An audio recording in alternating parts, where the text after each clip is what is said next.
Himalaya.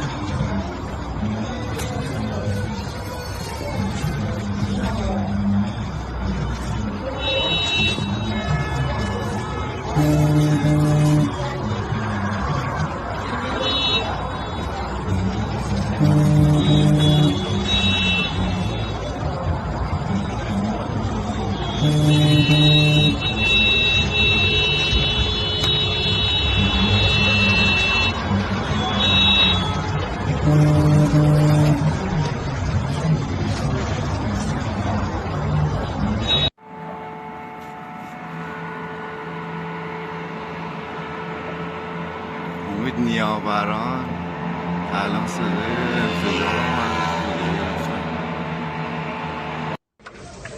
Israel launches Operation Rising Lion in a devastating attack on Iran. We're going to take a look at the latest and why this may be playing right into Trump's hands. And then Alex Padilla, I have questions for the secretary, because the fact of the matter is a half a dozen violent criminals that you're rotating on your hands off. the Democrats have officially descended into utter madness. We got all the polls that came out this week, and I'm going to show you exactly why. They are all showing, every single one of them, that the days of the Democrat Party are indeed coming to an end. Greetings, everyone. It is Live Stream Friday. I am your host, Dr. Steve, your Patriot Professor. It's my job to help you make sense of all the madness. I keep you sane in these insane times. So make sure to smack that bell and subscribe button. You're not going to want to miss a single episode. As always, we've got a jam-packed show for you today. More than ever, for sure. Never a dull day in the golden age. Our super chats are up, so feel free to send in your comments or questions. It'd be my privilege to read them out for everyone here who's watching. If you want to send in your questions or comments, you can do it in two ways, either through a one-time gift via our super chats or by becoming a Courageous Patriots Club member, where your one-time monthly gift, a very modest monthly gift, will enable you to ask me as many questions as you like. So just click on that link below or join our instant to join, I should say. You have instant access to all kinds of exclusive live Q&As and special content. Either way, it'd be my privilege to answer your questions throughout this live stream. Also, before we dive in here, with all of the unrest in the Middle East and with the last 4 years of Democrats in control, we always have to be ready for threats to our safety and to our freedoms. And here's the key, gang. No one can take away what they've never given to you. Self-reliance means peace of mind. That back stock of filtered water, it's yours. A fully charged solar generator, ready. The emergency food on your shelf, safe, especially if that food is from My Patriot Supply. Now, having served millions upon millions of American families, My Patriot Supply is well equipped to help yours. So go to preparewithturley.com right now and stock up. This is a great reminder of stocking up. I've done it. You need to do it. You want to stock up on their best-selling 3-month emergency food kit. It delivers over 2,000 calories every day. It's sealed inside ultra-durable 4-layer packaging. It lasts up to 25 years. Oh, and did I mention it's delicious? So go to preparewithturley.com and get your kit before it's too late. It ships fast. It ships free. Preparewithturley.com. All right, gang. So as you know, Israel has officially launched a massive preemptive attack on Iran. We're finding out as more details come in that the attack was much, much larger than originally reported. Even last night, Israel struck at least 15 nuclear sites. So we're talking sites such as Natanz and Fordow. Those are Iran's core enrichment facilities. They struck Isfahan, which is where their uranium gets processed. In Tehran, the IDF went after the Iranian Revolutionary Guard Corps Command. As we've seen in the past, that's a go-to operation on the part of Israeli forces. They always try to, cut the head off the snake, as it were. They go after top military leadership. So we're getting reports that among the key targets that were reportedly killed, it included Hossein Salami, who's the commander-in-chief of the Islamic Revolutionary Guard Corps, Mohammad Bagheri, he's the chief of staff of Iran's armed forces, 2 key nuclear scientists, as well as Major General Gholami Rashid. Now, most of Iran's air defenses have been reportedly destroyed. And so you can add on top of this that kill chain of the reported deaths of top military leadership and the destruction of key nuclear sites, as well as the killing of nuclear scientists. It does look as if Israel has achieved 2 objectives over the last 12 hours. 2 objectives. They've decapitated Iran's nuclear ambitions, and at the same time, they've neutered Iran's capacity for muted. Am I still muted? How's it sounding? It's not saying I'm muted. Sounds good. All right. All right. Good. All right. Sorry, guys. My computer went totally wonky. I wonder who doesn't want to hear this video. Interestingly enough, I hope you stuck around. Thank you for all of you that did. I was just giving an assessment that, we've never seen a military operation quite like this before, if the reports are accurate, and they seem to be. We've seen Jack Posobiec was pointing out that we're seeing a complete decapitation strike. We're seeing targeted assassinations of entire general staff. And we're getting word the Israeli offensive is just beginning. As we speak, there are reports of a second wave of fighter jets headed for Iran, and the IDF has already announced that they are prepared to carry out attacks as long as it takes to bring Iran and its nuclear program to heel. Now, all of that said, even with all of our interruptions, and thanks again for sticking around, gang, but all of that said, the fundamental question that is on everyone's mind: what on earth is America going to do in all of this? Are we going to join this fight? Because I know that's what a lot of people are freaking out over. Are we going to escalate this the way the neocons want us to? Is this already an escalation that no one in the MAGA world wanted? What on earth is really going on here as far as we Americans are concerned? And what I want to make the argument here for you, I want to develop this argument, is that ironically, this is all playing out in a way that fits right into, or plays right into, Trump's hand. All of this, the way it's playing out, is playing out right into Trump's hand. I'm going to just, again, during the Q&A, and if you want, just send in a super chat. If you have a comment or a question, I'll be happy to read it on air here and answer it. Or you can just click on the link below and join our Patriots, our Courageous Patriots Club, where you can ask me all the questions or make all the comments you want. I'll be happy to there you go, fight.turleytalks.com/join. But look, I'll be honest with you, as I'm scrolling through X, I mean, there are tons of doom posters out there. I don't know. I'll refrain from it. I was going to say, bottom line, I don't know how they live with themselves. I don't know if they're paid off. I don't know what they are. But it just seems to me it is so patently absurd. 98% of the doom comments that I'm reading, they're patently absurd. They're not even within the realm of reality. And so what I want to do here is I just want to give you a big picture of what's happening from the vantage point of MAGA, from the vantage point of America first. Okay? What's happening here? Big picture. Because frankly, I think this is getting blown way out of proportion among a lot of doomers. And I get it, after 30 years of neocon leadership, after 4 years of Biden. I mean, I get it. There is just this natural propensity to doom and to think this is going to be Iraq Part 2.0. That's not what's happening. Those are totally different universes in many respects. It's not what's happening. And all the doomers out there, you just need to turn them off. So hopefully this is what I'm going to be successful in persuading you with this argument.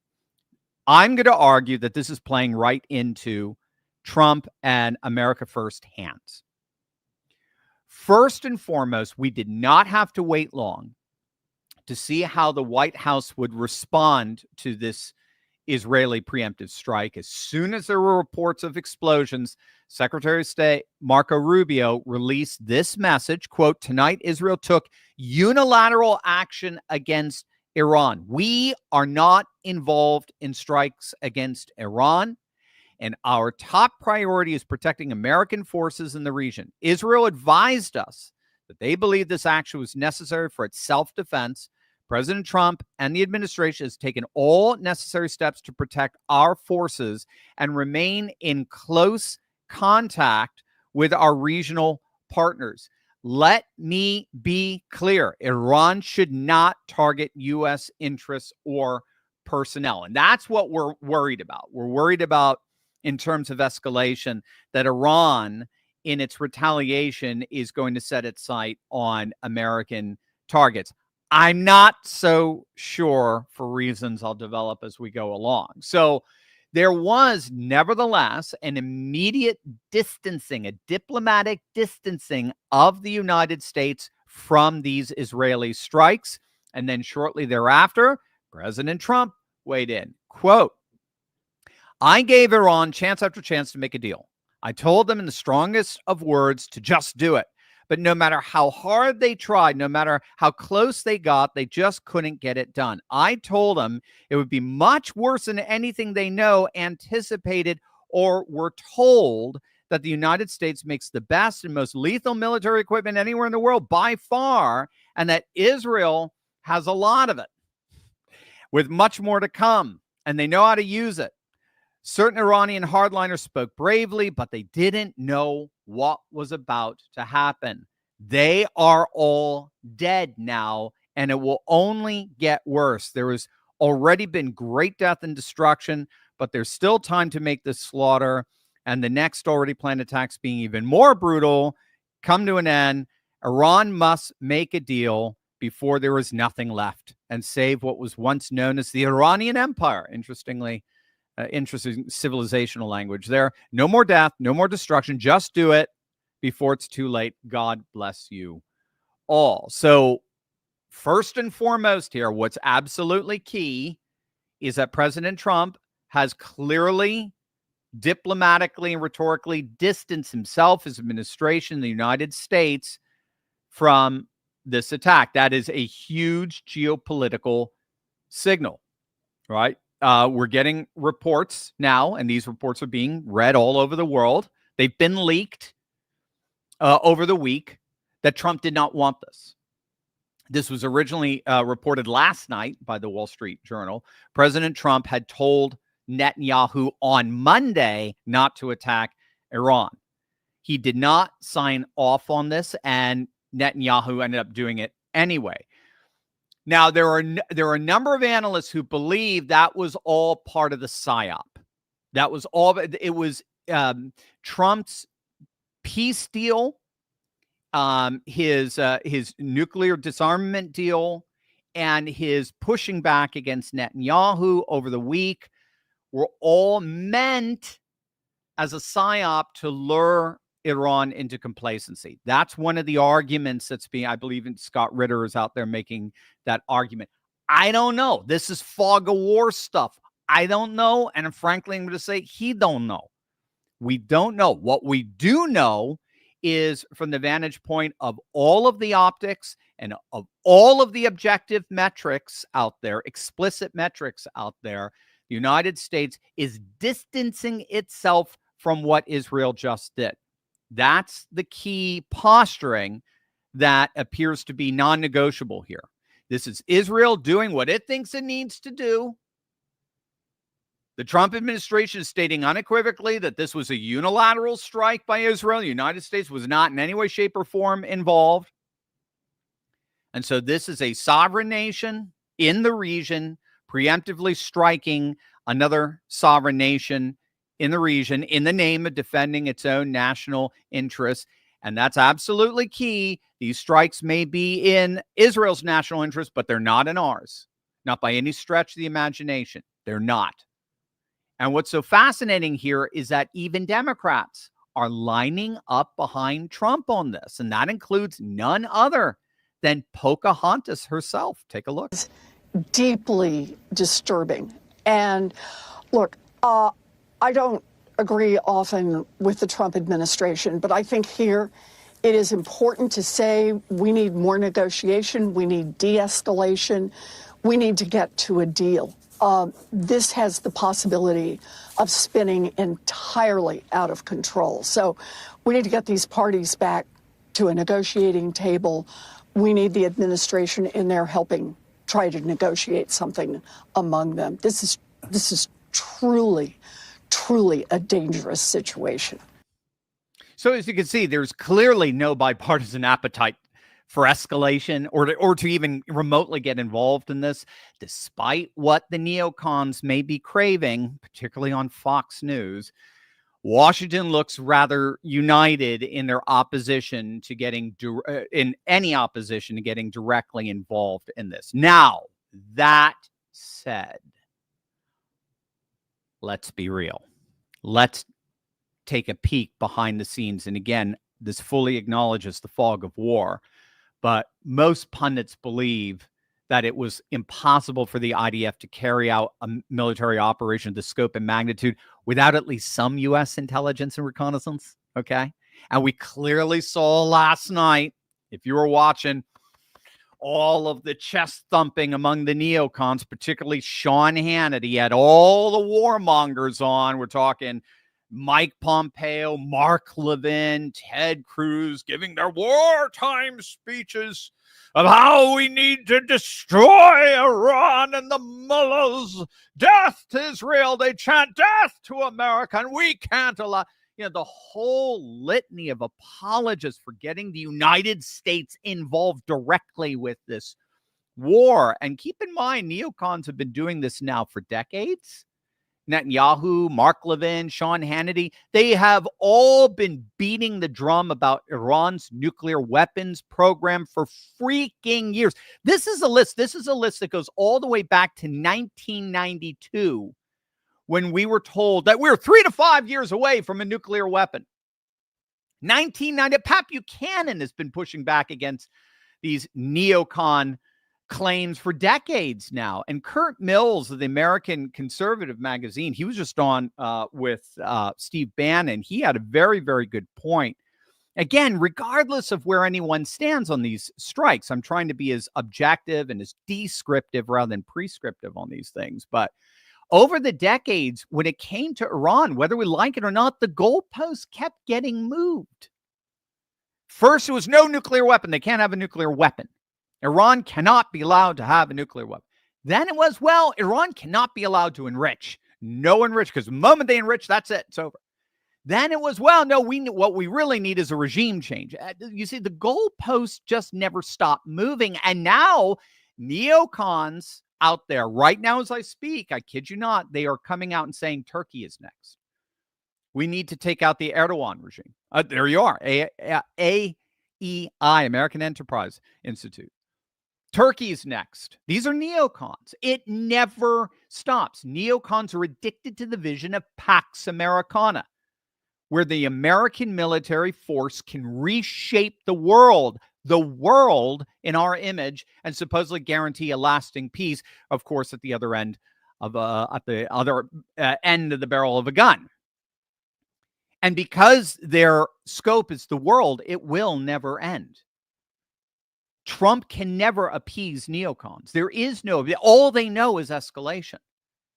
You cannot appease, by definition, a warmonger, precisely because their goal is worldwide dominance. It doesn't stop with Iraq. It doesn't stop with Syria. It doesn't stop with Iran. It won't stop with Turkey. And all of that just ultimately guarantees triggering at some point World War III. That is true. If we go the way of the neocons, that is what, this is not World War III. What we saw last night, what we're seeing today, what we'll see over the next few weeks, that's not World War III. Stop it. I mean, please. But if we go with the neocons on this, It will trigger World War III precisely because the neocon vision, this Pax Americana unipolar vision that was imagined back in the early 90s after the fall of the Soviet Union, with the United States being the sole superpower on the planet, that vision is clashing with the world today. It's not the 1990s anymore. Russia and China have emerged as civilization states and major military powers armed to the teeth with nuclear weapons that will defend their hegemon, their geopolitical interests. And keep in mind, it's not a matter of Russia and China will one day team up together and forge an unconditional alliance against the United States. They already have. That day has already come. That was one of the worst blunders of the dithering Biden administration. The massive sanctions they unleashed on Russia, which in this channel we said on day one was an absolute mistake. It was only going to drive them to China. That's exactly what it did. It drove Russia into the arms of China, linked them together into an unconditional alliance. And they brought together with every administration's what in effect the Biden administration did is they ended up bringing together what every administration's geopolitical strategy since Nixon and Kissinger designed to try to always keep asunder Russia and China. And so the good news appears to be, especially with official statements from the State Department, from Trump himself, Trump has no intentions of getting directly involved in this. This is a unilateral Israeli operation, again, at least when it comes to the optics and the official statements and the stage, the world stage. What's going on behind the scenes may be something different, but at least when it comes to the world stage, whatever U.S. involvement behind the scenes, it is behind the scenes. It's not front and center the way the neocons want it to be. And that, I would argue, is the secret sauce here. These attacks, ironically, appear to be playing right into Trump's hand. This is what we all need to get here, okay? So just, again, I'm trying to be descriptive, not prescriptive. I don't have a lot of patience for, but should this be happening? Well, I guess, at the end of the day, we could be talking about that. Well, what would Pat Buchanan have done? I mean, at the end of the day, we could be talking about, but, there's more to heaven and earth than your philosophy, Horatio. That doesn't really matter much to what is playing out. And that's what I'm trying to analyze and understand. Bottom line, gang, and again, for right or for wrong, bottom line, no way around this. MAGA, the MAGA coalition, is generally, actually, frankly, overwhelmingly pro-Israel, as are Republicans in general. They have no love whatsoever for the Iranian regime. None. I mean, again, we all have to remember this. The wounds of 1979 are still very, very deep. 1980 with with the Iranian hostage crisis, where we were embarrassed in front of the entire world. It most likely cost Carter the election. It wasn't just the stagflation. It was just the absolute optics of being the butt of ridicule by this tiny little theocratic, newly formed theocratic regime for 300 plus days. That wound, and then to have them chant death to America over and over again and all their that wound is deep for Americans. So those of you who are outside of America, you do have to understand, again, for right or for wrong, I'm just saying, there's no way around it. That wound is deep. And so if it's Israel versus Iran, if something like that breaks out, we're talking, Rasmussen polling has found that 84% of Republicans side with Trump taking out Iran's nuclear facility in some way, shape, or form. 84% side with Trump on preventing Iran from obtaining a nuclear weapon. That's almost unanimous. But, and this is key, I kind of misspoke there. I need to be very precise with the words that I'm using here. 84% side with Trump on his intent on preventing Iran from obtaining the nuclear weapon, but almost an equal amount have no interest at all in any kind of direct military intervention on our part. We do not want Iraq 2.0. That would fracture the MAGA coalition like that. And I'd be the first one. Honestly, I've been saying it. I've been very forthright when I was in Vegas with my opposition to what Trump was saying to Putin, although they look like they have a very, very good relationship. In his press conference yesterday, he was talking about how they do talk regularly, unlike the Biden administration. They do talk regularly, and they have a very, very good relationship.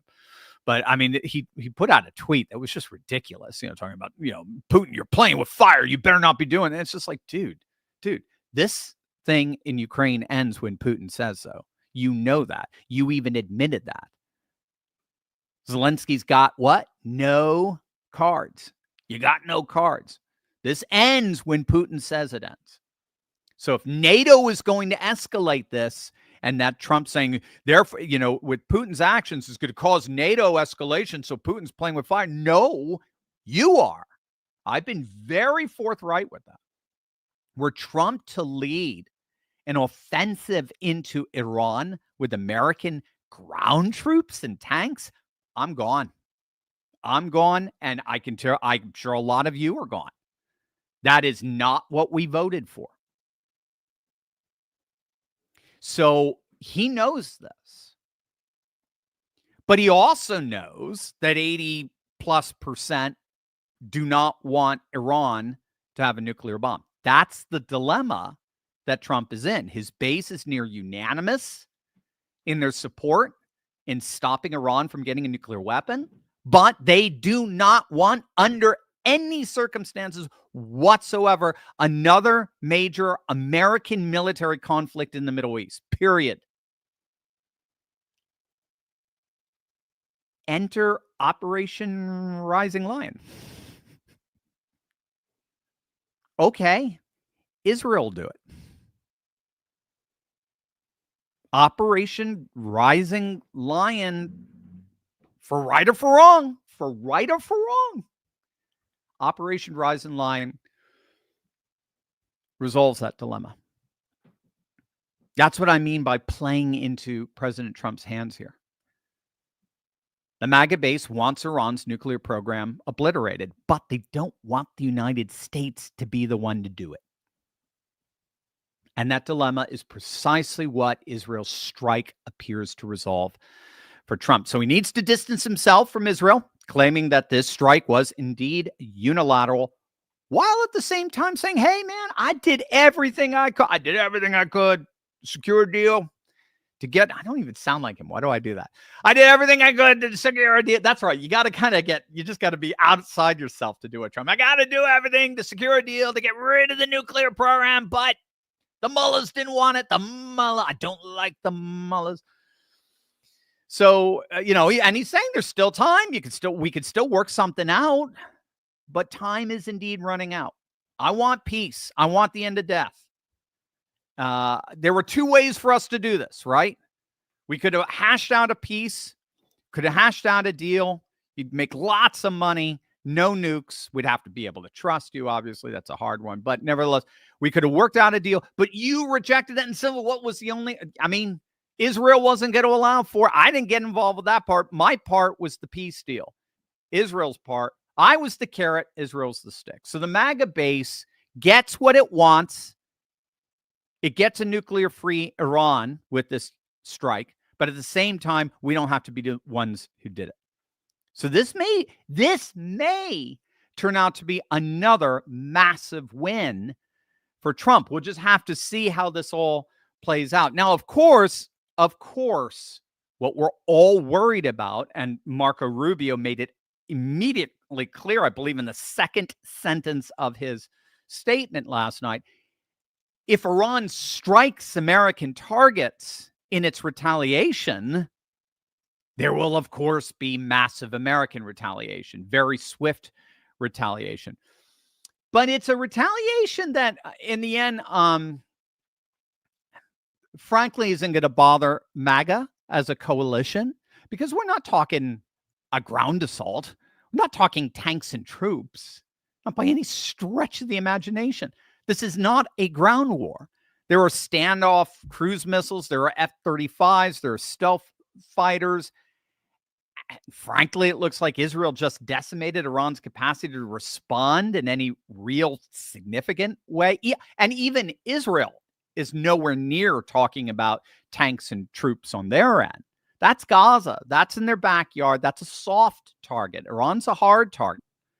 It's heavily protected. It's farther away. It's difficult to penetrate. So it requires these more long-range tactical aerial weaponry. And when all's said and done, that's it. There's no ground troops involved here. There's no tanks, and it's all aerial, and Iran's not a nuclear power. I'm just going to be blunt. Iran is not a nuclear power. When you're not a nuclear power, there's only so much you can do. You cannot ever win the escalation war against when you're a non-nuclear power and you're opposed to and retaliating against two nuclear powers. It's a lose. It makes the Democrats look victorious by comparison. We'll get to them in a moment, I promise. But this is all just baked into the cake. Iran can try to get other powers involved. So that's another option. You know, they could try to get Russia involved in that. Fat chance. That's not happening. Russia and Iran have a very good relationship, but Trump and Putin are great powers, and they're not going to divide over this. They're not going to be able to drag China into this. No way on that one. And the other Middle Eastern nations, let's be blunt, you know, like Saudi Arabia. I mean, they have a very tentative peace with Iran that was brokered by China, but they're hardly staunch allies. In fact, the two most controversial neighbors in the Middle East, number one, of course, by far is Israel. But what's the number two? As far as Saudi Arabia and, you know, Qatar and others are concerned, it's Iran.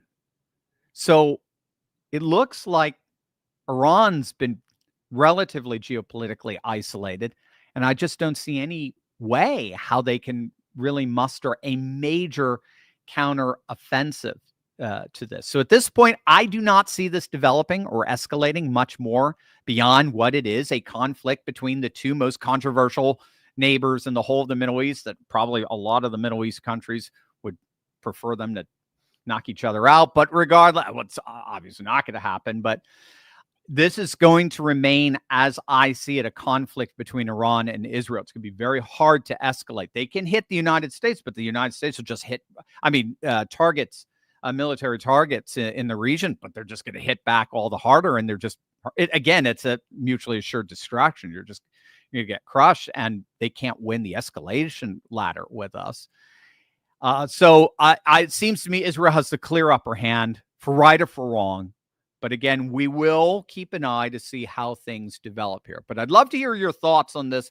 Let us know what you think. No dooming. I don't want you doing, go somewhere else for dooming. All right. We want to really think critically about what's happening here. But no, this is not World War III. But go ahead, send in your comments. Or if you have any questions, just send that in as well. You can do it in two ways. Either send me a super chat or just click on that link below and join our Courageous Patriot Club. Remember, YouTube does take 30% of your super chat. So if you just want all of your funds to go directly to faith, family, and freedom, click on that link below, fight.charlietalks.com/join. Join my Courageous Patriots Club for just one monthly fee. You'll get all kinds of wonderful perks. You'll get all of our exclusive actions, and you can have your comments and your questions all broadcast on our shows here. I'll be happy to answer them on this live stream. Next, we have got to talk about how the Democrats are literally descending into madness. The weekend of no kings just got completely eclipsed, of course, by these Israeli attacks, as well as the military parade. But that's not stopping the Democrats. If anything, it's hastening the Democrats' race to the bottom of the gutter. And Americans have overwhelmingly had it with these antics. They have had it. I've got the receipts. Wait until you see this. But first, gang, have you noticed every time Trump's name surges in the headlines, gold goes with it? It happened the other day. I mean, the very day he took office, and it's still going up. Gold doesn't just like Trump. It loves him. It rallies around him. If you bought gold the day he became president, you'd be up almost $400 an ounce by now. It's nearly no surprise. Under Trump's first term, the price of gold soared a staggering 53%. We got precedent here. He's even talked about the USA going back to the gold standard. So here's the thing. Gold has been used as a store of value for centuries, right? The government can't easily manipulate it, and it's known as a hedge against market risk and inflation. So how high will the price of gold go under Trump's second term? 53% the first term. Do you think it's going to go up 60, maybe 70? Will gold continue to break record after record in 2025 and beyond? Well, now you can learn more about the benefits of precious metals of gold and silver with your very own free copy of the gold and silver kit sent directly to your doorstep. You even learn about an IRS loophole that allows you to diversify your savings with gold and silver, tax and penalty free. So don't wait a second longer. Click that link below and get your hands on your free copy of this kit and start your gold and silver journey today. And sir, hands up. I'm Senator Alex Padilla. I have questions for the secretary, because the fact of the matter is a half a dozen violent criminals that you're rotating on your hands off. How many of our ICE agents have been docked? On the ground. Hands behind your back. Hands behind your back. If you let my hands go, I put them behind my back. All right. Cool. One hand. Lay flat. Lay flat. Other hand, sir. I can watch that on a loop-to-loop all day long. I voted for every split second of that. That was, of course, a video of the now officially insane California Senator Alex Padilla, who up until yesterday, literally no one on the planet even knew existed. Kristi Noem was in Los Angeles giving a press conference on the riots when all of a sudden, a senator that no one knows because he wasn't elected, I don't know if you know that, he was actually appointed by Gavin Newsom, he stormed into the room like a raving lunatic and came within just a few feet of Noem before security took him down. Because again, no one on earth knows who the hell this guy is, nor should they. But we do know that when Trump was the subject of law enforcement, when he was getting indicted, this guy, this Senator Padilla, he was one of the first to post, of course, "No one is above the law." Well, you know what they say about karma. Now, of course, this was all coordinated and choreographed. The Democrats, being good Marxists, never, ever do anything spontaneously or individually. They have no freedom of thought whatsoever. So before the Senate was even wrestled to the ground, we now know Chuck Schumer, Spartacus Booker, and a number of others, they all took to the Senate floor denouncing this next level dictatorship. The very same rhetoric they used all throughout 2024 that resulted in their humiliating landslide loss. But after the dust cleared from this latest fabricated Democrat stunt, I think even the Democrats were pretty stunned to find out that literally no one other than the most faithful, rabid lunatics on MSNBC, no one was behind them on it. Once again, this is an antic that got zero cultural traction. Zero. No one's putting Mexican flags on their Facebook posts. No one's putting up their Mexican flags on their Instagrams. No one is bending the, this is Jesse, I borrow this from Jesse Waters. No one's bending the knee with a sombrero hat, right? No one is saying, we are Mexico. No one. No, this is getting zero cultural traction. And that even includes their mouthpieces in the legacy media. Check this out. It's a federal building. You can't just, wander in there necessarily. What reporting do you have, and how should we, in your view, be analyzing how we're seeing these agents respond?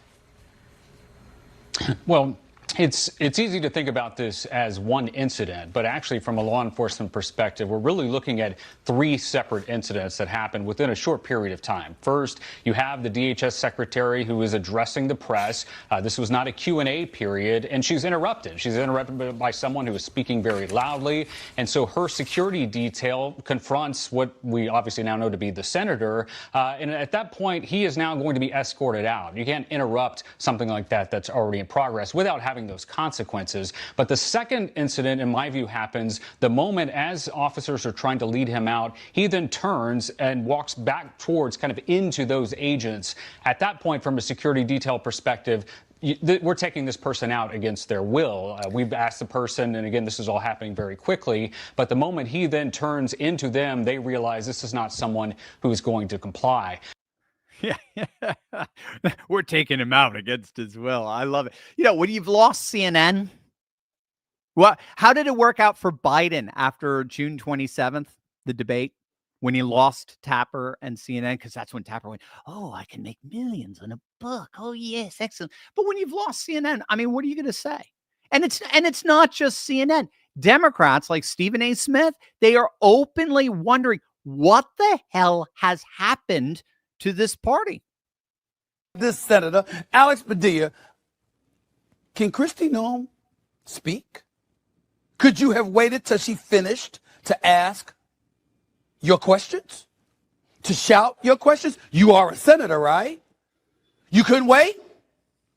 So that was just you out of control because you were just losing it, huh? You, a United States Senator, couldn't compose yourself and let the head of Homeland Security finish her thoughts before you asked the question. Couldn't do that, huh? Couldn't do it, huh? Couldn't do it, huh? Couldn't do it, huh? I love Steve. Oh, come on, Steve. Come on over. The water's great in MAGA. Come on. Now, unfortunately for the Democrats, losing CNN and losing Stephen A. Smith is really the least of their worries. We have a whole slew of new polling that came out this week, and I'm just going to say it. I'm going to be blunt. Every single one of them, each one separately, but all of them collectively, they all together spelled the same thing. This week has been an unmitigated disaster for the Democrat. Disaster doesn't even begin to describe it. And just think about all the propaganda that was at their backs all throughout the week. Again, from CNN and MSNBC and ABC and NBC, and with all the 24/7 propaganda that nobody listens to anymore because it's the post-Biden media, right?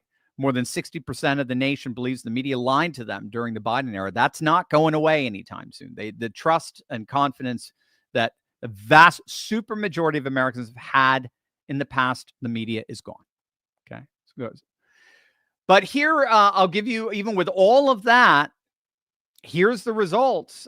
This is the latest from JL Partners. Whose side are you on? The police or the protesters? Look at that. 51% say the police, just 26% say protesters. 2-1. Think about your 80-20 doom loop here. 2-1. Just 26% say they are on the side of the protesters. That's a 25% margin for the police. Tom Bevan of Real Clear Politics posted this. He has numbers from a Democrat polling outlet. So this is a Dem-leaning polling outlet that was doing research for the Democrats. And they did research in terms of how they're working out, how their message is working out on immigration this week. Voters gave the Republicans a 43% approval in terms of how they're handling immigration. Democrats, 19.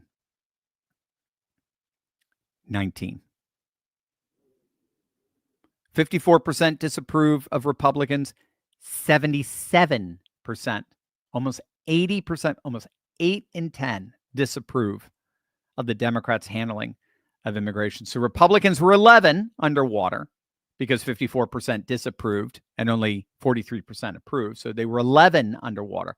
But Democrats were underwater by freaking 58. Nearly 11 versus minus 60. Here's another one from JL Partners. The anti-ICE protests in Los Angeles have been mostly peaceful. 15% agree with that. 15%. Again, after the whole week of propaganda, 15% agree that the protests have been mostly peaceful. That's even worse than an 80-20 issue. That's 85-15. No one's buying this pathetic propaganda. No one except the most rabid 15%, 19%. That's it. This is the 80-20. I said that I was on Newsmax on the panel with John Glasgow last Sunday morning, and I said that was the first thing. These riots were first breaking out in LA, and it's one of the first things I said. This is an 80-20 issue, not just here in the United States. It's all throughout Europe. Why do you think the patriot right the populist right is rising all over the continent of Europe? It's precisely because they want their borders secured. It's precisely because of border security and national sovereignty. That's their number one issue everywhere. It's why India has the BJP, the Bharatiya Janata Party, and Prime Minister Narendra Modi. He's won 3 landslide elections in a row, largely because of national sovereignty. It's what's animating Russian nationalism. It's what's animating Chinese nationalism. It's what's animating Turkish nationalism. It's what's animating Israeli nationalism and Iranian nationalism. You name it. You go all over the world. It's the same thing. They want their borders secured. This was so. If I were an advisor to the Democrats, and thank God I'm not, but if I were an advisor to the Democrats, I would have told them on day one of this, when this was just breaking out over the weekend on Saturday, I would have told them, this is a loser. Stay away from it. Marginalize and isolate these rioters. Do not embrace them. Say, we are all for, like Fetterman is trying to do, we are all for border security, but we don't want to do it this way. But they can't. I mean, I would have said that, and then I would have said, yeah, but then you blew that over the last 4 years when you had the border wide open. You brought 12 million illegal migrants into the nation, 3 million per year, 8,000 per day. I mean, it's, 250,000 every, every quarter. I mean, it's just, what do you blew it. You blew it. You've got no credibility on this issue. Moreover, let's go back to Rasmussen. 55% say Democrats should work with Trump. 55% of the population want the Democrats to proactively work with Trump. That's a very clear majority. They don't want resistance. They don't want a summer of love. They certainly don't want these ridiculous antics. The vast majority of the electorate wants the Democrats to do what they are thus far refusing to do, and that is work with Trump. So what's going on here in the end? What are we seeing happening, literally unfolding right before our very eyes?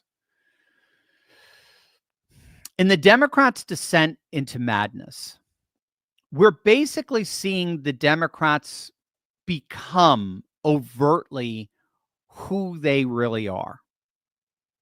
The best analysis I ever came across on this was from the veteran political analyst Alex Castellanos, who often talks about this. Alex's assessment of what's really happening with the Democrat Party, all of this insanity, all of this incoherence, all of this madness, this weeping, this gnashing of teeth, the singing of songs out of key, the screaming, the violence. This is all happening in a word because the Democrat Party is dying. It's in its death throes. And he makes the argument that in the end, Joe and Kamala, what we could call we could call it the Kamala catastrophe, but Joe and Kamala together, the Kamala catastrophe really did mark the end of the Democrat Party as a viable party. Again, they might be able to win an election here or there, but if they really are descending into these death throes, their days are over. And we saw it with Kamala's campaign in sort of microcosm. Her disastrous campaign, looking back, it was disastrous. I mean, we saw it, we recognized it. But it revealed the decaying, leprous soul of the Democrats for what they had really become. Again, Castellanos has been a student of political campaigns for decades. He's brilliant. And he noted that what you see in campaigns that are losing, that are nearing their end, is they often go after the most radical thing that appeals to their base, right? So they're done trying to reach out. They're done trying to, to reach the undecided voter or the milquetoast supporter of their opponent. No, now it's just the most radical, red meat, extremist, rabid supporters that they go after to try to galvanize them to get out to vote because they're the only ones who are supporting them at this point. But in the process, sometimes campaigns just run out of message. They just run out of script. And then they just become who they really are. And in this case, with the case of the Kamala catastrophe, what we saw towards the end was the lifting of the joy, joy, joy veneer that they tried to sell us on, that the legacy media was harping on. We had the lifting of that joy, joy veneer and the exposing of what turned out to be, in reality, the single most vitriolic, hate-filled, miserable, psychotic campaign yet seen in American history. And what's so key here was that none of that was scripted. None of that was straight and intentional strategy. None of it. It was literally the party unraveling in real time, or in this case, the campaign unraveling in real time. That's why the Kamala campaign, frankly, looked so haphazard and random and so poorly improvised towards the end with all those disastrous interviews. Remember the Brett Baier interview where every answer was a tirade against Trump, or the CBS 60 Minutes interview with answers so embarrassing they literally had to edit them? And they're about to get sued for billions. Well, they are getting sued for billions over that. The Democrats just simply ran out of message. And having run out of message, they were left running on the fumes of their hate and who they really were. It's all they had. And for Harris, as Alex Castellanos put it back then, you could literally, he said, you could smell the decline. That's what Castellanos had said about the Harris campaign. You could smell the decline. Now he is saying that decline, that decay, dare I say, that decomposition, that putrid odor is indicative of the whole of the Democrat Party itself. They have no issues, literally none. They have no leader. They have no vision.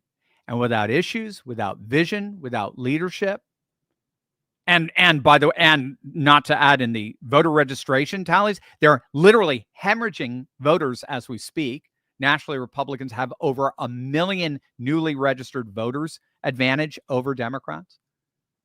And so without the veneer of vision, without the veneer of leadership, without the veneer of issues, without the veneer of growth, they're basically imploding in on themselves and are just becoming overtly and explicitly what they always were: a party of hate, a party of vile resentment, and a party that at its core manifests the worst possible vicious bigotry imaginable. In short, the Democrats are dying. And as you've been witnessing all this week, we're watching that death throw play out in real time. Over to you. Over to you. I know you've got lots to say and to ask as our producer Micah assembles your comments and questions. As you know, our country witnessed a moment we will never forget. We saw a man get shot, stand up, fist in the air, and in defiance scream, "Fight." Well, sadly, too many of us have lost our fight, and that's exactly how the globalists want it. They want us weak. They want us out of shape, full of estrogen and microplastics. So this is why we're so excited to partner with Chalk. Chalk offers a whole lineup of products formulated to increase your energy, your focus, detoxify your body, and based on clinical studies, even boost your testosterone. In fact, the ingredients in the Chalk Male Vitality Stack have been clinically studied to boost free testosterone by 87% in just 21 days. Now, unlike with gimmicky vegetable pills or powder, you're going to feel the difference, and they have the clinical studies to back it up. And right now, you can get 25% off your Chalk subscription for life. You heard that right, for life. Just go to chalk.com. That's spelled CHOQ.com. Use the promo code Turley. That's 25% off any subscription for life, and you can cancel anytime. Chalk is made in America. Their all-American customer service team is standing by to assist you. It is time to make men's vitality great again. Get Chalk today. That's CHOQ.com. CHOQ.com. Promo code Turley. You can also text them or call them at 50-CHOQ-3000. That's 50-CHOQ-3000. All right. What do we got? What do we got, boys? What do we got? Question from Richard, Dr. Steve. In your opinion, where are some of the major differences between, what are some of the major differences between Trump 2.0 versus Trump 1.0? So I think the major difference, the fundamental major difference is Trump 1.0 was Trump alone versus the entire swamp. It was Trump versus both political parties. He literally had no MAGA alliances. He had no MAGA friends, no MAGA allies. They laughed at him. They mocked him. They ridiculed him. Paul Ryan openly campaigned against him. Trump couldn't open his mouth on the campaign trail without Paul Ryan having a daily, as Speaker of the House, having a daily press conference saying we distance ourselves from President Trump. And after the Billy Bush tape came out, you had 30 plus senators, representatives, major Republicans come out telling Trump to bow out. We need to just find, and they were willing to lose. That's the thing. They were willing to lose and work with a neocon, like with Hillary Clinton. So when he got to DC and he embarrassed them all, they hated him, and they did everything they possibly could to flummox him. So he doesn't have to fight that. And yes, he's still got to fight the deep state at its most entrenched level, but now he's got an entire team of Avengers to do that for him. So for me, that's the number one thing. He does not have as many neocons around them. I do get a little nervous, again, with the Pentagon and with his national security advisors, but he doesn't have anywhere near, he doesn't have a John Bolton, as a worm tongue whispering into his ear anymore. But I would say that's the number one. And so now with Trump 2.0, he can do the business of really basically of the vision he gave in the campaign during 2016, and that's to dismantle the administrative state, totally secure the border. Remember, even Paul Ryan wasn't giving him the money to build the wall, completely secure the border. Looks like that's going to be, well, it's already happened, but we're going to finish the wall now this time. And he is taking on wokeness this time, cultural security, in a way that, again, he just simply couldn't do back in his first administration. So he's taking on Harvard. He's taking on these Ivy League nests where all the wokeness originates. And then he's taking on the Maine. He's taking on California and the trans athletes in women's sports. Which is brilliant because, remember, wokeism splits the left and unites the right, so it is politically brilliant. So I would say he's able to fight the real swamp, which is the entrenched interests. Now he has a Republican Party behind him. He's got a Democrat Party that's just simply gone insane. You couldn't have scripted a better, easier opposition, because now they literally have just embraced frenzy as a political strategy. And now he's free to be able to implement border security, economic security, and cultural security. Davros, yesterday you showed a Quinnipiac poll showing 70% approved Democrats in Congress, only 21% approved. But is this indicative of more Americans favoring Trump Republican policy, or is this due to a large number of Democrats who are frustrated with Democrats in Congress failing to stop Trump GOP? And how can we know? Yeah, no, good question. Davros, they do want, the Democrat Party does want their leadership to more effectively fight against Trump, and they've just been frustrated the whole time. No, I hopefully I balanced it out with the poll that just came out today from Rasmussen, if I recall. I think it's today, where 56% want this is overall, voters overall, they want the Democrats to work with Trump. So that's obviously all of Republicans and a vast majority of independents, and then a sizable number of Democrats. But in the end, those polls, that Quinnipiac poll, is across the board. We'll see how accurate it is, but across the board, 70% disapproved Democrats. So they've lost Republicans, they've lost independents, and as you're rightly pointing out, Davros, they're losing a majority of their own voters who just don't trust them. And the only people who seem to be embracing them is that rabid 20% that's part of that 80-20 doom loop. Davros again, Dr. Turley, in addition to bringing compelling, clearly explained polling evidence to support your arguments, you're also a fine performer. You always end your videos super cool. And with a view of these latest predictive indicators, Democrats should be worried about the midterms. Cue dramatic music. How do you always stick the landing? So, that's very sweet of you, Davros.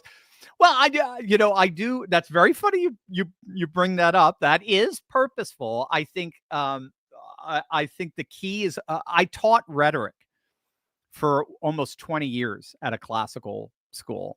And one of the things we focus on when we work on students' end of year theses, their senior theses, is you got to stick the beginning. You got to draw them in with a good, strong, solid beginning. And you got to stick the ending. You got to leave them with, wow, that was cool. Wow, that really just kind of summed it all up. So I take beginning and ending very, very seriously. And then, to be honest, the middle is actually I'll be honest with you, it's relatively easy because, like you're saying, the poll, well, they don't analyze themselves, but I mean, I've been able to develop some analytical skills with polling, so it's not too hard for me. And I do research, and I go to Barris, I go to Mark Mitchell, see what they're talking about, Quantum Insights and Insider Advantage, all the really good pollsters that, of course, CNN would never give the time of day to. But I see how they're analyzing it. I'm taking a look at all things, putting it in relation to some of the larger meta theories that I developed in my doctoral studies, and just put it together. And the middle is actually relatively easy. It's the beginning and the end that are hard, because those I really want to stick with you. So thanks, Stavros. That's very sweet of you. Robo Guy, I'm wondering why doesn't people just take matters in their own hands? With everything going on, you'd think people would rise up. Voting always doesn't work. This isn't Europe. This is the US of A. Yeah. I mean, you never know. I mean, that is one of the concerns, is that ultimately in the end, the Democrats are going to get us into a bona fide civil war. I mean, you just have one Democrat after the other calling Trump and the entire Republican Party a bunch of Nazi fascists. Eventually that lunatic fringe 15-20% might rise up. Now, we're finding in LA and so forth, we're finding they're pretty pathetic. They are pretty pathetic. I mean, they make soy boys look macho by comparison. They fold fast and they flop. They're in your face, and then they get pushed back a little bit, and they yell and they scream, and so they're not particularly impressive. They're trying to take over the country through the nails down a chalkboard strategy, to just be so insanely annoying and bristling that we just kind of say, all right, enough, stop. We'll stop. Whatever you need, whatever you want, we'll give in. We're done. We just, please stop this collective national scratching the blackboard. They're nothing. But, as 2020 showed, particularly with the rise of patriot militias, you can only push the right so far before the right stands up and says, no more over our dead bodies. And they mean it. So, yeah, we'll see. I mean, again, I think the left has gone nuts precisely because they're dying. And I think right now the Republicans are actually playing it pretty smart. Mike Johnson and all, they're playing it really smart. Let them die. If they're in death throes, let them go. Yeah. When you're in a death row, you're going to get, there's going to be some shrapnel coming from that. And there's going to be some issues here or there. Yeah, but they're dying. And I think that's the way the Republicans are looking at it. And so, remember, the Republican Party right now is an alliance of the tech right and the trad right. Silicon Valley with social conservatives. So if the Democrats do collapse, you're going to see two parties. You're going to see a tech party and you're going to see a trad party. But they're both going to be MAGA. They're both going to be pro-civilization. They're both going to be pro-America, America first. Now, again, the tech side does that a little different. That includes H-1B visas and so on. But no, I think if the Democrats falter, you're going to see the MAGA movement split. Maybe Maha will be the new left, part of the new leftist party. But then we have a country that's arguing who can be America first better. I mean, it's like, if that's the closest thing to utopia I can think of, as it were. Carrie Munson, Carrie, my girl, how you doing? Carrie's a good friend of mine from way back. We go way back, Carrie. I taught some Carrie's kids in the classical school. Thanks, Carrie. God bless. I hope you're enjoying Texas. That's one of our left UGs. I'm in the Philly area in Delaware and Maryland area, and Carrie and her wonderful husband moved down, relocated to Texas. Tom Foote, thank you, Tom. Very, very kind of you. Thank you for the super sticker. Troublemaker Rock Dog, troublemaker with a capital T. Dr. Steve, why won't that POS? What does that stand for? So-called senator from the Democrat Plantation Republic of California, for those in Rio Linda. Why won't he be facing expulsion from the Senate or criminal charges for his antics with Secretary Noem? If it was you or me with a Democrat DHS secretary, we would be imprisoned for eternity. Oh, that would be too short for them, wouldn't it, Rock Dog? I mean, so Speaker Johnson saying at the very least he expects a censure from the Senate. He probably will get it. It was totally over the top. But look, Rock Dog, you know the answer to that. The legacy media and the establishment, the deep state and the Washington administrative state are rooted in an ideology known as progressive realism. And progressive realists believe that the arc of history inevitably bends towards the liberal. I've read an essay by a university history professor. This was years back. This is well over a decade ago, who defended most university history professors for being left-wing, for being liberal. He defended it with progressive realism. He said, look, we're history professors. So when we look at history, all the major historical events, it was the most sweepingly reductionist analysis I've ever seen. But all the major events in world history have always been when people are liberated. When people are liberated, always moving to the left. Progress is left wing. The lack of progress, being stuck in tradition, that's right wing. So historians are going to be leftists because history moves leftward. So they operate with this mindset that Democrats and all things Democrat are assumed innocent until proven guilty, and the only way they can be guilty is generally if they pull a Fetterman and they start siding with the right, because they're on the side of history, you see. So Democrats are presumed innocent until proven guilty, while at the same time, Republicans are considered presumed guilty until proven innocent because they're on the wrong side of history, and they're doing what they can to try to stop history and stand in the way of history and saying you shall not pass. So, in order to do that, they have to be dishonest, right? They have to be duplicitous. They have to be dubious. And then it's the job of the media to uncover that. So that's where you get in all of the interviews that you'll see on CNN or MSNBC or ABC and so forth, is you have this radical skepticism, anything a Republican says. At the same time, you have this incessant agreement with whatever the Democrat says. They're sure there'll be a little pushback. Some might say your opponents, the ones on the wrong side of history would say, and then literally they could dish out the most absurd left-wing answers. And everyone goes, oh, wow, thank you for making that clear. So that's the answer in a nutshell.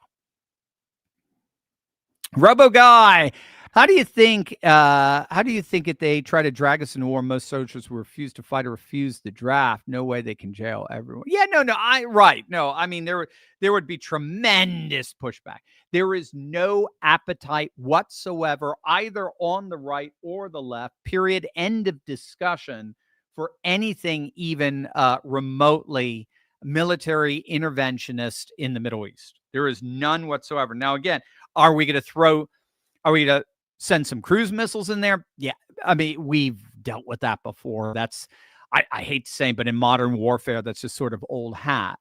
But are we going to send troops and tanks in there? No way. You don't have to worry about that. There's no way it's even remotely going to go in that direction. RT Corp, TM series model number 5, Dr. Steve, or number 5. Dr. Steve, I was blackpilling over judge ordering Trump to give the National Guard. Stop blackpilling over judges. Stop blackpilling. I know it's a pain, but that's what they want you to do. They want to demoralize you. They want to try to slow MAGA down. It's not. Don't worry. It will get worked out. Don't worry. If it doesn't, that's when we'll blackpill. I'll blackpill together with you until then.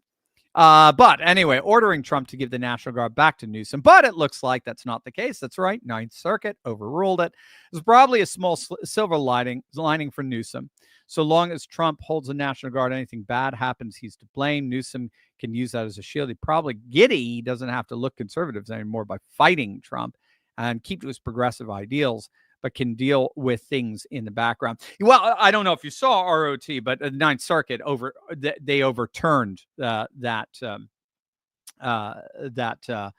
restraining order from Trump not being able to federalize the National Guard, which is absurd. The Supreme Court has ruled on this. Federal law trumps state law when it comes to immigration and when it comes to national security. I mean, just so if Trump believes we're in a national security issue, he doesn't need the permission of anyone. It certainly needs no permission from any judge. So the Ninth Circuit overturned it. They're going to look at it again. Again, this is the process that Amy Coney Barrett and Judge Roberts love so much.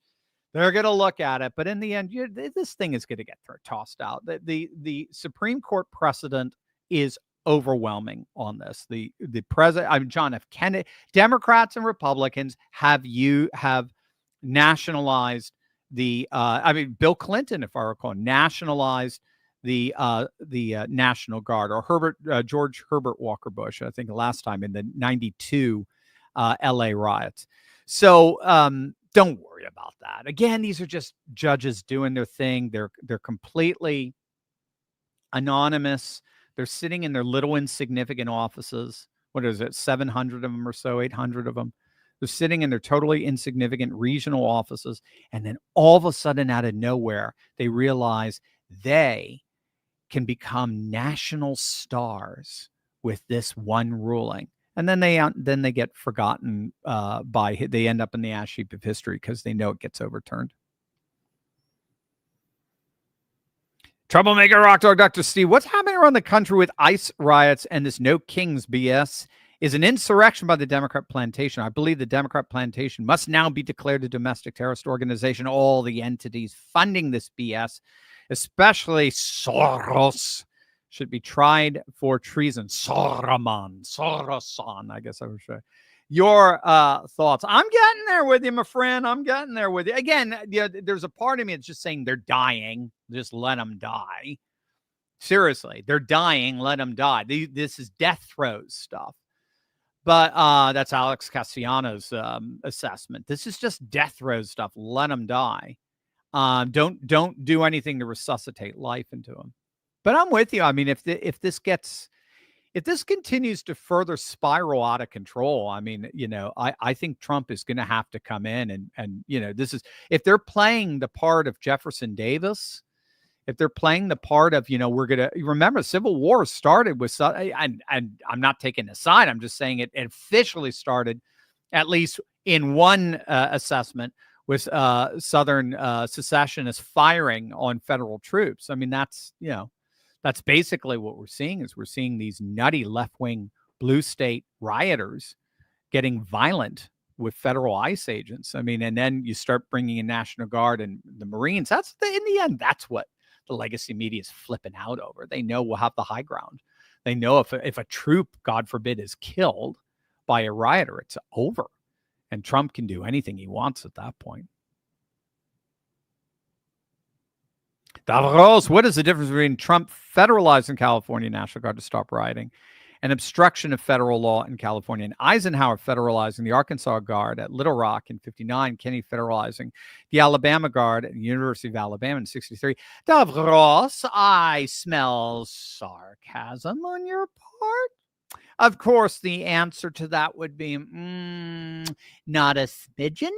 Not even a little bit. What is it? Article 10 in the code? I forgot the code that says, obviously, as the commander-in-chief, the president ultimately has sole plenary authority over all military forces, including the National Guard in each of the states. It's not even a question. Angela, we don't negotiate with radical Looney Tunes, and the left is a party of mental silly putty. I love it. Pocahontas should just sit down and be quiet. Yeah. I mean, Pocahontas, and that's the funniest part there too. Pocahontas was on MSNBC to try to rally the inbred lunatic zombies for this weekend, because they know this so far. This weekend is basically a bust. The whole No Kings rally. Nobody's coming out. Even Swalwell was yelling out saying, nobody's coming out for these things. We got to come out or Trump's going to be able to do whatever he wants, blah, blah, blah, blah, blah. But even she at one point had to just stop and say, look, okay, we got a Middle Eastern war. I've got donors who are very concerned about what's going on in the Middle East. Yes, President Trump is handling this right. We need peace. We need a deal. And we do not want this to escalate. I mean, this whole the whole nutty persona that the Democrats are tapping into, because the nuts, the far left, rabid left, are the only ones that are supporting the party at this point. That whole persona just disappeared for the 30 to 60 seconds of that clip. I mean, it's just like, all right, Pocahontas, can you now do that with immigration? Can you sit down and work with the president? Say, look, obviously, the American people voted to have immigration law enforced, followed. So you've closed the border. I'm not going to take issue with that. And I'm not going to take issue with deportation of violent criminals. But I am going to take issue with this. And this is exactly how Fetterman's playing it. I am going to take issue. I really do. You know, if you got a family here, I don't really think you should. If they've been here for 10 plus years, I don't think you really should. To me, that's why Trump said what he said the other day about the farmers. I think he's just trying to take that issue off the table from the Democrats. I don't think he cares, to be honest with you. I think he knows he's got the wind in his back, and he's just trying to co-opt every issue from the Democrats to make sure they don't have one. That's my personal view. We'll see how it plays out. But you're right. You're right. They're at this point, they're playing Looney Tunes. Well, they're not playing. They're actually becoming Looney Tunes in real time, and they're falling apart as a result. And there's no need to negotiate with them. Let them fall apart.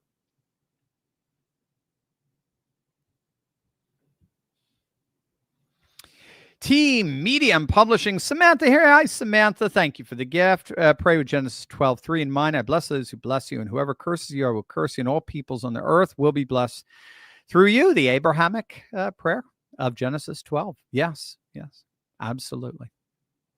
We'll have to see what happens with the Abrahamic Accords. That'll be very interesting. The troublemaker, Dr. Steve, how can we stay neutral in a war between Israel and Iran if we are using U.S. military assets to defend Israel from attacks? Well, yeah, it's a bit of a sleight of hand in the rhetoric. Basically, it's a diplomatese to say we are not a part of this. President Trump did not want Israel to do this. Nevertheless, yes, we know that American military assets are so bound up in the IDF that it's inevitable they're going to get used. But we did not agree to this, and we're not a part of this. This is between you and Israel. That's the rhetorical.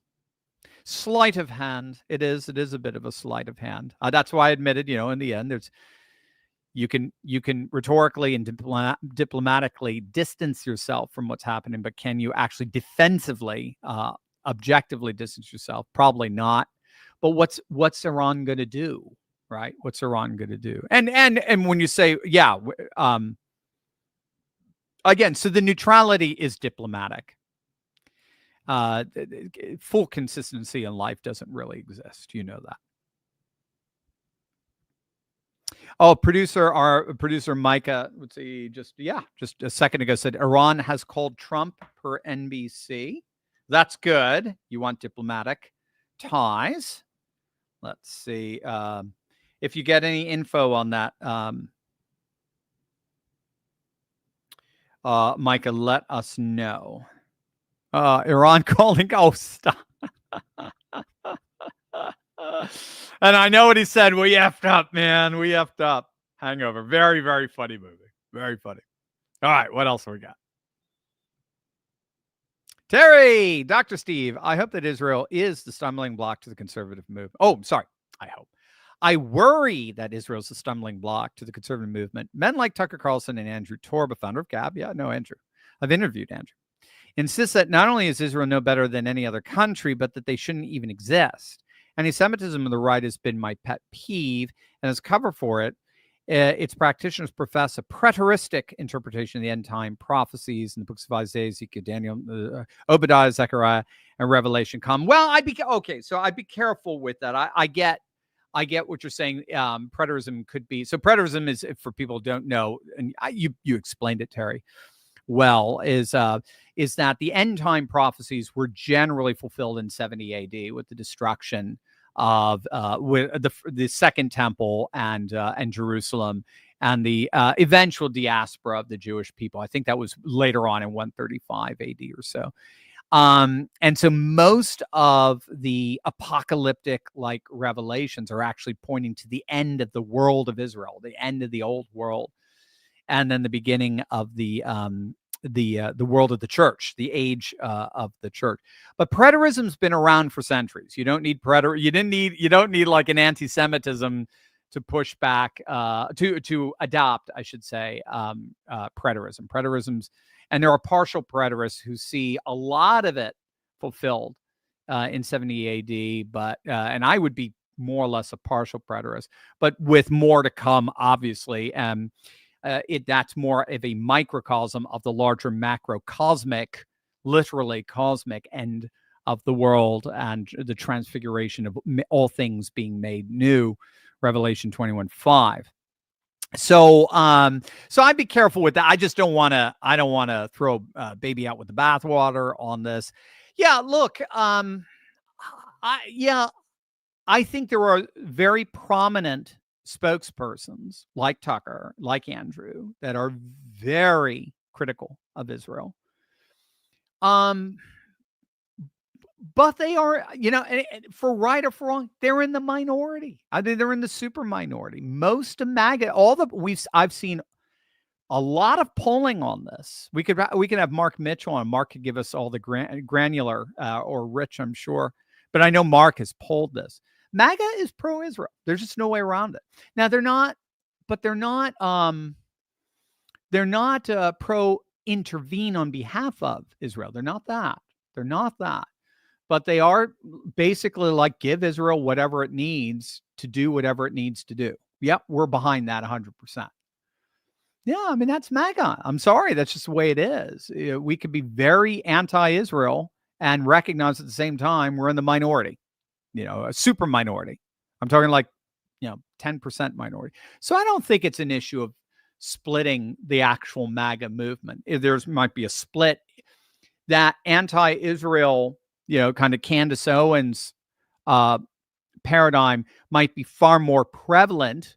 It might be, say, 40% of the influencers out there, but it has not matriculated into the majority of conservatives and majority of MAGA. MAGA is, by and large, Christian, and American Christianity, for right or for wrong, is by and large dispensational, which means it is very pro-Israel. It sees Israel as having a central role in God's prophetic outworking of the world.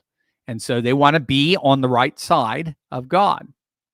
Now, that's not held by every Christian tradition. That's not held by Orthodox. Russian Orthodox do not necessarily hold that, even although Russia and Israel have a very, very good relationship. Putin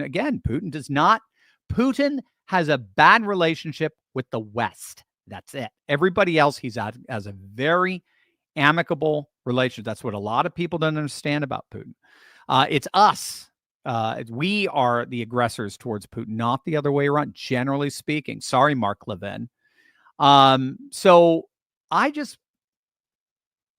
hear you. And what you're saying is right at the level of percentage of influencer.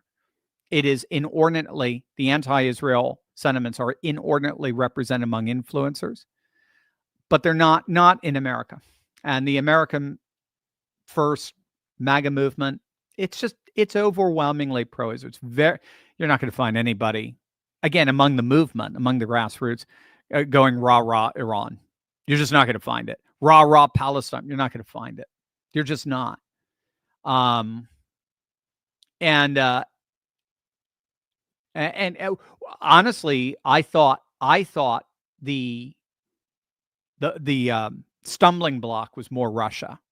That's certainly the way it felt in March, April, and May of 2022, after the February incursion. That's the way it felt. That's where I got a lot of pushback from other influencers, basically calling me a Russian propagandist and all that in taking on a very anti-NATO paradigm, the John Mearsheimer paradigm, Jeffrey Sachs paradigm. I was more concerned about that because Russia was emblematic of sort of like the culture wars, fighting back against the globalists for a lot of of MAGA movement. And then after February 2022, that kind of stopped and they got very nervous. And then there were a lot of conservative influencers, so-called conservative influencers, who were so like Sean Insanity, who were like, this is, who just went full-blown neocon against freaking Russia. And I remember just saying, this is insane. This is nuts. You guys just don't understand. This is not 1991 anymore. So anyway, I thought that was more of a stumbling block. So we'll see, Terry. We'll see how it plays out. Rockcorp, Dr. Turley, and Micah, Josh, and all the other Turley Trouble staffers, because you are so close to Philly and Wilmington, here's to praying for your safety as the Dave No Kings gets going. It'll be in Jersey on Sunday, suffering the hellscape. I'll be in Jersey on Sunday, suffering the hellscape with you, but at least I'll be in a little more red part of Jersey, and they're growing, aren't they? ROT. By the way, Dr. Turley, bodybuilding competition, Harrisburg, Pennsylvania, June 21st. Don't forget. Are you going to do that? Let us know if you're going to do that. I might go. June 20. Let's see, June. Yeah, I might be around in Harrisburg. Harrisburg's only a couple hours away. So yeah, ROT, are you doing that? Or do you compete, or you're just going as a fan? Awesome. I'll keep that in mind. Eric, got to live up to my colorful name with this one. Eric Ferris, on your thesis of the conservative movement rising, why haven't you included the whole universe, not just our own world? I'm sure you're aware astrophysicists discovered long ago that distant galaxies' redshift is ubiquitous. Dude, that's freaking cool. Another classic example. What color is E.T.'s glowing heart and fingertip? We just had E.T.'s 43rd release date anniversary Wednesday. So it's literally in all of creation, Dr. Steve. I'm not worthy. I am not worthy, Eric. I am not worthy. Bravo. That is cool, man. That is cool. The whole universe is redshifting. I mean, I do. Come on now. In fairness, I get somewhat a little bit close to it with the astro politics that I get into, right? So you got geopolitics, and then it extends out to astropolitics, the politics of satellites. We've got over 10,000 satellites out there.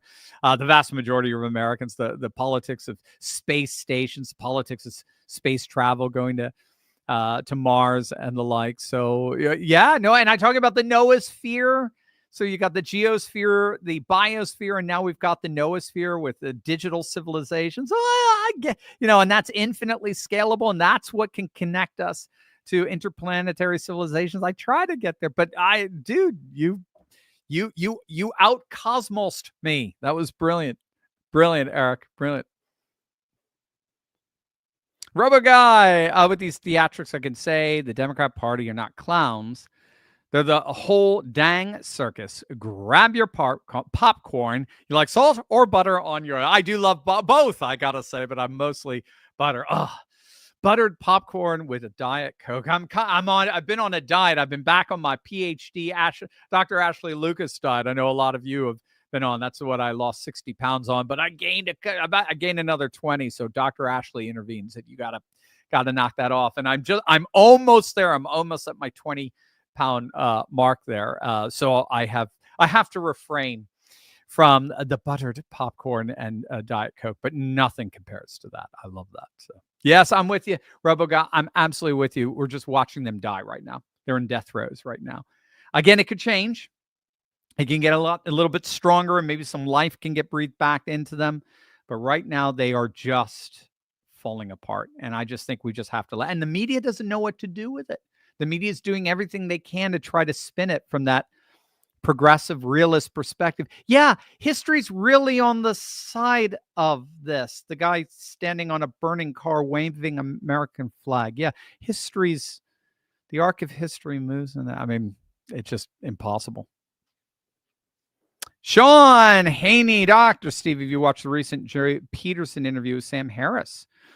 I'm confused and frustrated that Peterson was silent on pointing out the flaws in Harris's argument against misinformation with conservative podcasters. Your thoughts? I have not seen that. I don't know why he gives Sam Harris the time of day. We've been trying to get Jordan Peterson on the channel. We've been going back and forth with his staff to no avail, but somehow he has time for Sam. I don't know. I'm sorry, man. I don't get it. I find Sam Harris to be one of the most pathetic pseudo intellectuals on the planet. I mean, if ever there were a fake, there it is right there, a deep fake. So I don't know. I don't get it. I don't get Peterson half the time, actually. Lynn Ricks, looks to me like the Democrat subterfuge is failing. The great subterfuge is about over. I agree, Lynn. It's falling apart. I know it's an old party. It's the oldest party in our country's history. Not saying that much. We can't compare that to like the Tories in Britain that go all the way back to I think literally the Middle Ages. But yeah, I think they're meeting their demise. Just sometimes things just die, and that's what seems to be happening to the Democrats right now. Maryland Deggedy, why is Trump sending military assets to Israel? Is this getting us involved? Is there any hope? Yeah. Well, again, if you're talking about just basic military, U.S. intel and so forth and reconnaissance, that's fully recognized. But that's just because our militaries are sort of bound up together. That doesn't mean Trump is going to say, yeah, go and do this. Yeah, go bomb Iran. The reports are all this week is he has been telling Netanyahu not to do this. The State Department issued a statement immediately saying we are not part of this. This is a unilateral action of Israel. And then in Trump's statement, he did make clear to Iran, look, what's done is done. Israel has lots of our weapons. They know how to use them. And you don't want to be on the fierce side of that. So let's make peace. So it's not a matter of should it be, it's not the prescription side of things. It's just the description side of things. Israel and United States military are bound up together, or at least the U.S. military tactical weaponry and intelligence and reconnaissance is bound up with Israel. That's just the way it is. That doesn't mean the United States signs off on everything that Israel decides to use with that boundedness. That's where we are. So no, we're not going to get involved. Right quote, Dr. Turley, very controversial take here with the Ukraine drone attack. Now this in Iran. Hopefully Trump pulls off a miracle. That being said, I wouldn't be honest as someone who will have to fight if I didn't say about time. We've heard about a nuclear Iran for over 30 years, like demos and homelessness, and like Democrats and homelessness or demographics. Someone's finally doing something about it, like Russia versus Germany in World War II before we invade on D-Day. You all do that. Less scary stuff for me to have to worry about that later. Oh, I see. You're being very selfish here, ROT Corp. I see. No, I that's certainly, I think what you're saying pretty much sums up about 80% of the Republican Party at this point. It really does. And the MAGA movement. It does. They don't want Iran to have a nuclear weapon, but they don't want the United States to get to be the one escalating the situation or taking it out. So there you go. Israel's intervention solves both. Davros, did you see Dan Crenshaw said this Israel versus Iran thing is the war to end all wars? What a moron. Yeah, no, it's absurd. Yeah, Crenshaw's absurd. Just total neocon. Kevin, I agree with your assessment of likelihood of President Trump escalating the Iran-Israel situation. Yeah, it's not going to happen. It's not. Again, Iran can attack American targets, and American targets will obliterate whatever they decide to retaliate with. They will obliterate Iran in that sense.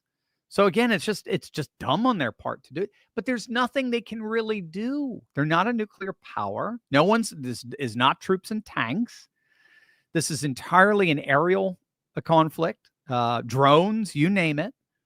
And but even drones, as I understand, you have to be within proximity of the country, unless you can sneak in like 2,000 miles inside, like Ukraine did. So no, I just this isn't going to go anywhere. I just don't see it. It was a devastating attack, no question. Appears to be. I mean, again, fog of war, fully acknowledged, but appears it was a devastating attack by the IDF. I mean, wow. I mean, they did not play around. I think it shocked the region, and it's going to take time for Iran to respond. It took them 2 weeks after the Nasrallah assassination in Lebanon, and then the killing of several Hezbollah leadership in Tehran. So they had to bomb a consulate, they bombed the consulate, if I recall, in Lebanon, and then there was a retaliation. But of course, it was very limited. There's not a lot Iran can do. I'm sorry, and in an aerial fight, there's just not a lot they can do, and so this isn't going to go anywhere. Robo Guy, thoughts on judge in Massachusetts trying to block Trump EO requiring citizenship in federal elections. Haven't seen it, but it'll be overturned, obviously, because it is unconstitutional for a non-citizen to be voting. There's no way around it. And he's just making that explicit, and he's tying that to funding for federal funds for states and so forth. But again, activist judges are going to do what they're going to do. In the end, it means nothing. It all gets overturned. RoboGuy, best Bible movie, The Prince of Egypt. You know what, RoboGuy? I'm going to agree with you on that. Let's see. I have to think about that. Right. No, I will. I will put it. I certainly put it in the top 3. Maybe it's just because as a kid, it made such an impact on me. But Jesus of Nazareth, the Franco Zeffirelli miniseries that played back in, what was it, 75, if I recall, all week long from Monday to Friday. And then Friday night was the 3-hour climax, and it was commercial free. Back in the day when we were a really overtly Christian country. So for me, Franco Zeffirelli's much better. I love the Passion by Mel Gibson was stunning. It was visually stunning, but it's so hard for me to watch. I mean, it's just so over the top in its gore. It's just I just have a hard time stomaching it, to be honest with you. But I saw it in the theaters a couple of times, and we own it.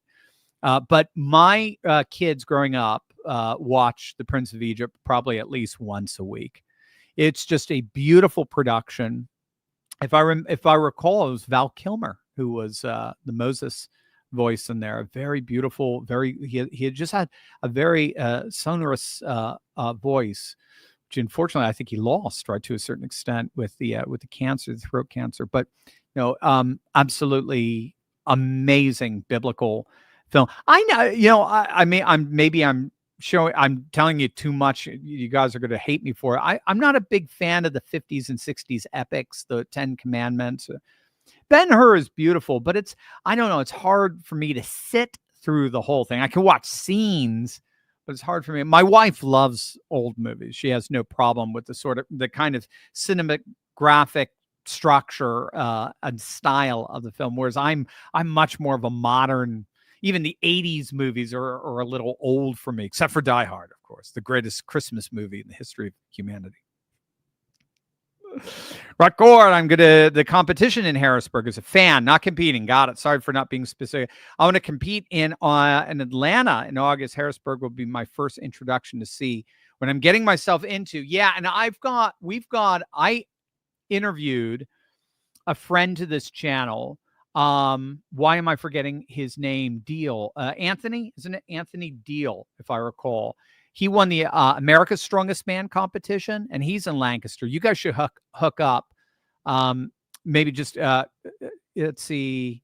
Okay. Mike has sent me a little information on the competition. Yeah, Anthony Deal. Michael's. You guys should hook up. Anthony's like the real deal. Anthony Deal.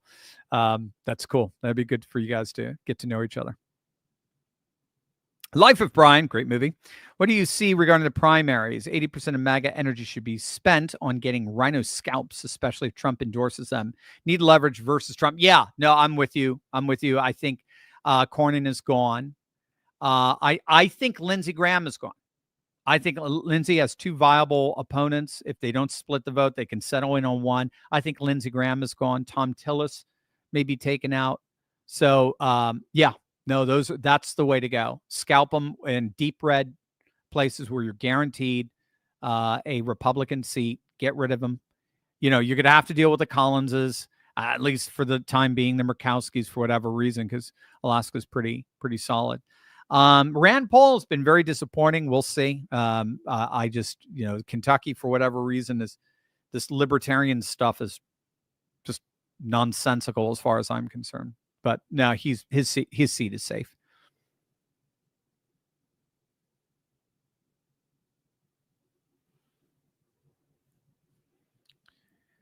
And that is it. Yeah, Micah just said, do you see Joe Rogan has just started to go to church? Yes, reports are Rogan is going to church. There is, we've been talking about it for 8 years. If you've been on this channel, you'll know it. It's called retraditionalization. It's happening across the board, where more and more populations are returning to their national customs, cultures, and traditions, most particularly their religious traditions.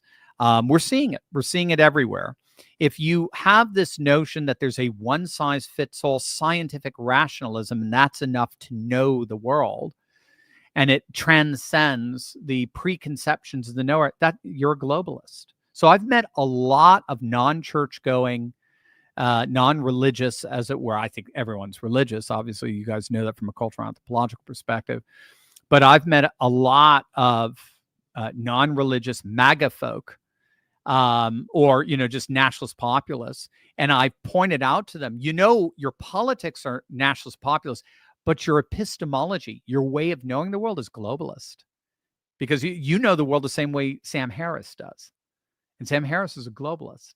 There's a one-size-fits-all way of knowing the world that can be superimposed, that transcends culture, that can be superimposed on all culture. That's not Christianity. That's not America first. There is an American way of knowing the world, just as there is a UK way of knowing the world, just as there is a European, just as there is a Christian civilizational way of knowing the world with its instrumental outworkings in the various nations within Christendom. And there is a very Islamic way of knowing the world, and a Confucian way of knowing the world, and a Hindu way of knowing the world. And then the Christian claim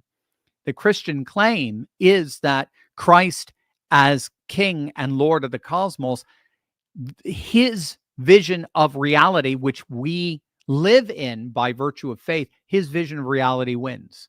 His vision of reality is the true one.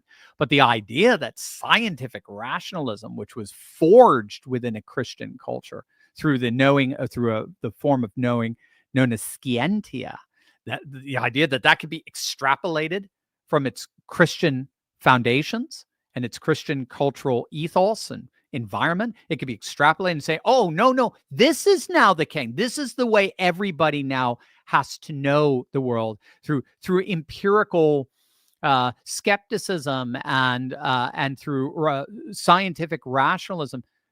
That's globalism. And then we get a one-size-fits-all political and economic system to go with it, because it's the this is the one-size-fits-all way of knowing the world. And if you believe you have the one-size-fits-all way of knowing the world, then eventually you're going to have the one-size-fits-all political and economic system. So I'm very glad to see that those are thoroughly populist in their understanding of politics and culture, are starting to recognize, whoa, the way I know is also radically culturally shaped. And at the heart of every culture is a cult. And I better get in touch with that. If I want to really know the world rightly from the vantage of my culture, I have to be immersed in the cultus, which means worship. So it's wonderful to see. Oh, Baha Cat. I'm sorry. Hi, Dr. Steve. Joined late, but have you discussed Trump's amnesty statement? I did a little bit. And my Baha, you can, I should just make you rewind it so you can watch the whole video. But I think Trump is taking off the table the one issue Democrats would have.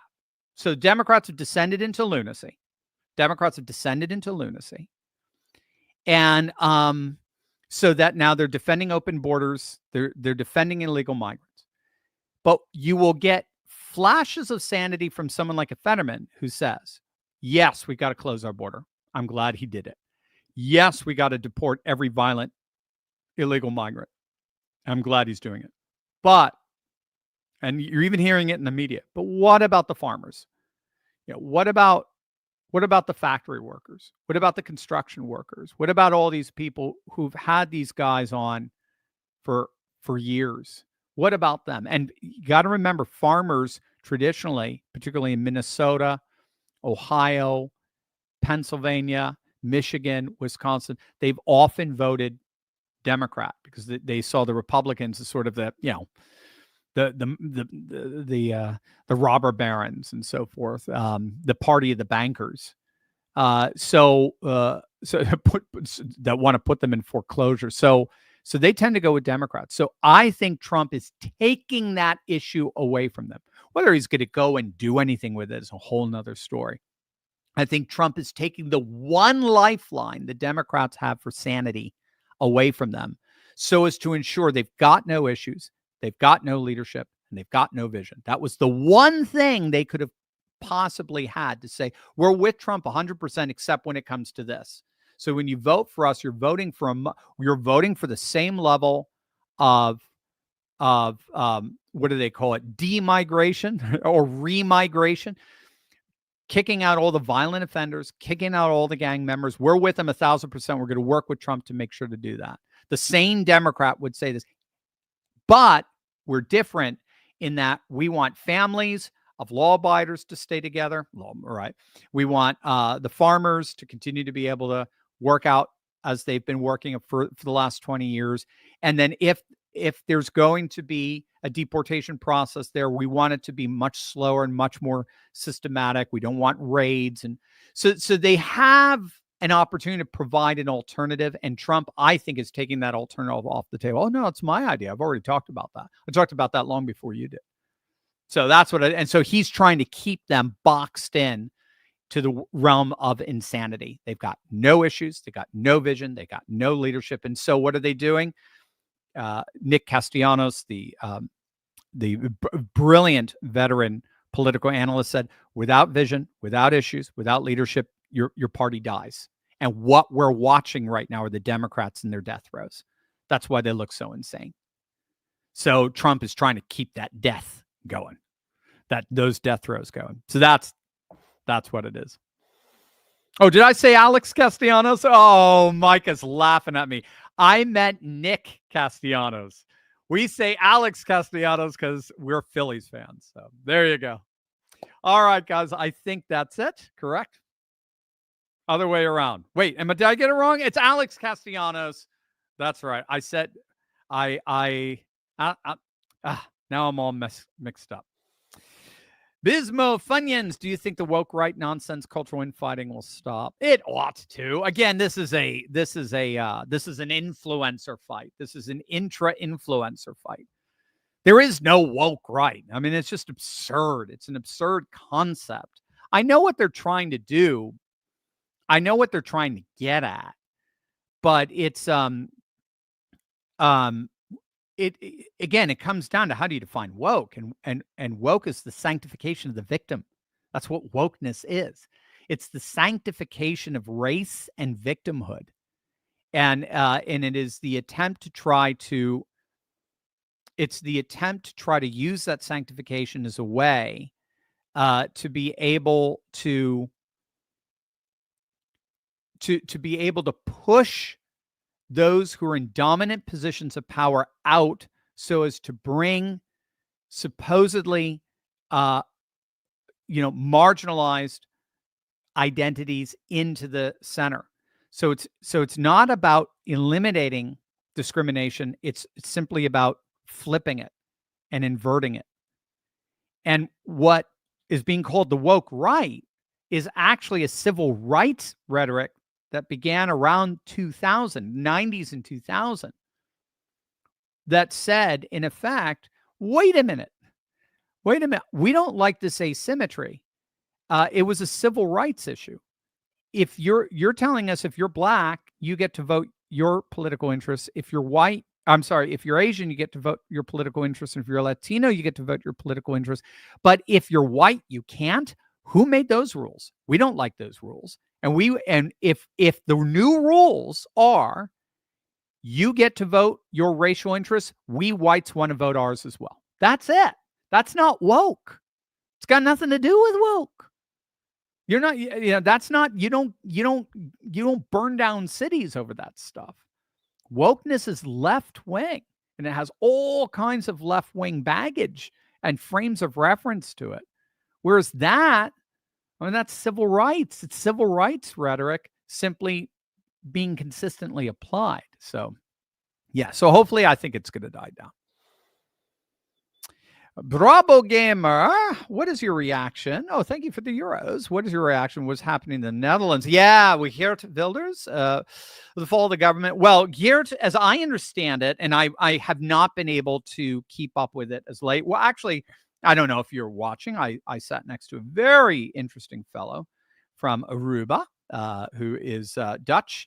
We were talking Dutch politics. It's really cool. You guys will find this. If you're into populist politics, you find, unless you run into a rabid leftist, you could talk with almost anybody. I had a driver from Pakistan, and all we did was talk about Imran Khan. He loved Imran Khan.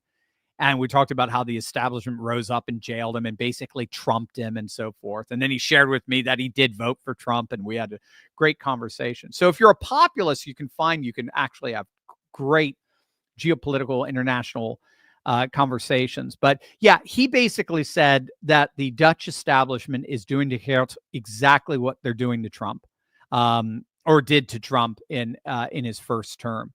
It's basically Geert and the Dutch Freedom Party versus the whole of so we're talking 80% of the Dutch establishment. He did create a center-right coalition as long as he would not be prime minister. He agreed to that, and then they reneged on immigration, and they wanted to open up the Netherlands to pro-EU, pro-Brussels immigration standards and protocols, and he said no.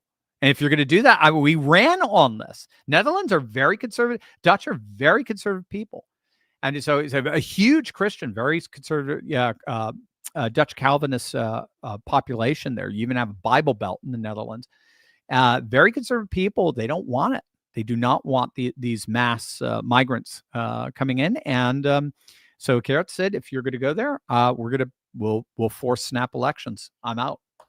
So we'll see. We'll see if they bring in the center left, and which is what Germany did, right? Germany had the center left Social Democrats in power with Olaf Scholz. They were trounced in the last elections. Trounced. They went from like 30-something% in their previous election to barely the low teens. They were trounced. CDU came in first. AFD, the Nationalist Populists, came in second. CDU claims they're center-right. What do? They turn around and form a government with the very Social Democrats, the SPD, that had gotten voted out of office. Welcome to European parliamentary politics. It's absurd, but that's where we are. Let's see, Micah, let me know how many more we have, because I got a hard stop. I'm going to a party to see my this is the last one. See my nephew. He just graduated the other day. So a big shout out to Aiden. Congratulations for your high school graduation. Can't wait to see him. Ventus Bruma. The reason why the Kentucky representatives don't make sense is that no one gets elected there without McConnell's approval. Interesting. The controlled opposition. Think about it. What have they ever done but talk? I'm with you. I'm sorry. I used to defend Massey. I used to defend Rand Paul. I'm done. I think those guys are lunatics at this point. I mean, who needs Democrats when you got these guys? So I'm with you. I mean, again, they may vote the right way on this or that or a pro-life measure or whatever, but when it comes to appropriations, when it comes to reconciliation bills, I mean, even heck, when it came to the latest rescission bill, Massey voted again. This is a bill on cuts, $10 billion of cuts. He voted against. I mean, because it's not good enough. Not good enough. Yeah. The perfect is the enemy of the good. All right, guys. Love you. We'll keep an eye on things, but if things go nuts, I'll get back live. But stay in prayer, and let's keep rocking. God bless.